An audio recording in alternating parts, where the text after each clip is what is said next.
স্থাপকায় চ ধর্মস্য সর্বধর্মস্বরূপিণী অবতার বরিষ্ঠায় রামকৃষ্ণায় তে নমঃ।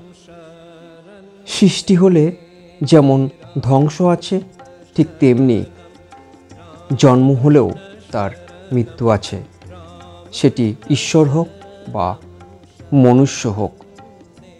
তো বন্ধুরা, আপনাদের সামনে আজকে যে ভিডিওটি এনেছি খুব একটা আনন্দদায়ক মোটেই না। তো আমি বা আমরা অনেকেই অনেক দিন ধরে জানি যে আমাদের অধ্যক্ষ মহারাজ অসুস্থ, কিন্তু সামনে এত অনুষ্ঠান ছিল পরপর, শিবরাত্রি থেকে শুরু করে ঠাকুরের জন্মতিথি, উৎসব, হোলি উৎসব, সে কারণে ভিডিওটি আর সামনে আনিনি।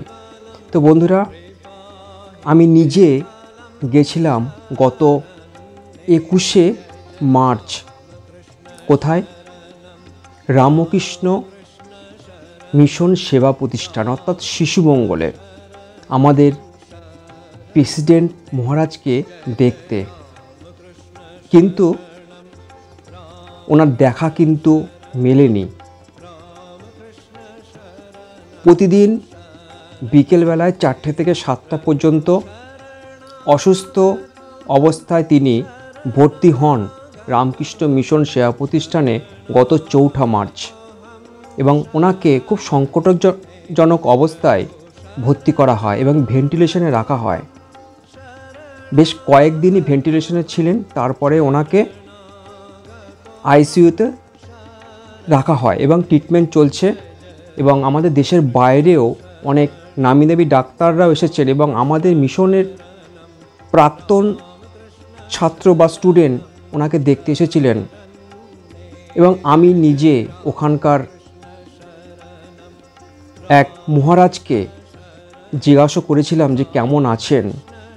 তো উনি বললেন ভালো নেই, ডায়ালিসিস চলছে। তো মনটা খুবই খারাপ লাগলো, কিন্তু তবুও আপনাদের কাছে ভিডিওটি আনিনি, কিন্তু আজ আনতে হলো। সত্যি কথা, আপনাদের প্রথমে বললাম জন্ম হলে মৃত্যু হবে, সে মনুষ্য সমাজ হোক, মানুষ হোক বা ঈশ্বর হোক। আজ 26শে মার্চ রাত 8টা 48 মিনিটে রামকৃষ্ণ মঠ ও মিশনের প্রেসিডেন্ট মহারাজ রামকৃষ্ণ লোকে যাত্রা করেন। খুবই খারাপ লাগছে। তবে উনি অনেক দিন থেকেই অসুস্থ ছিলেন। করোনা আসার পর ওনার অসুস্থতা আরও বেড়ে যায়। বহুদিন থেকেই তিনি দীক্ষা দিতে পারছিলেন না। তবে মহারাজ উনি ওনার যে কাজ নিষ্ঠার সঙ্গে করে গেছেন এবং বহু মানুষকে তিনি দীক্ষা দিয়েছেন।